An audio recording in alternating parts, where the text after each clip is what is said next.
వేలకి వేలు లక్షలకి లక్షలు ఫిక్స్డ్ డిపాజిట్లు చేయకపోయినా పర్వాలేదు, వాళ్ళ కోసం మీరు పాలసీలు కట్టకపోయినా పర్వాలేదు, దేవుని సన్నిధిలో గనక మీరు మీ పిల్లల్ని నిలబెట్టగలిగితే దేవుడు వారి జీవితాన్ని అద్భుతంగా మారుస్తాడు.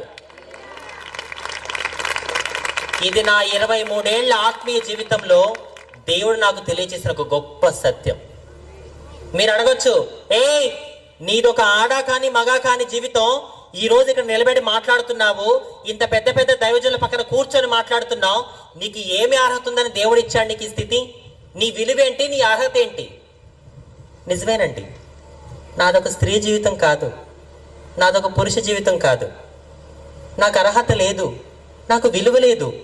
కానీ అర్హత లేని వారికి అర్హత ఇచ్చేవాడు, విలువ లేని వారికి విలువ ఇచ్చేవాడు ఎవరు?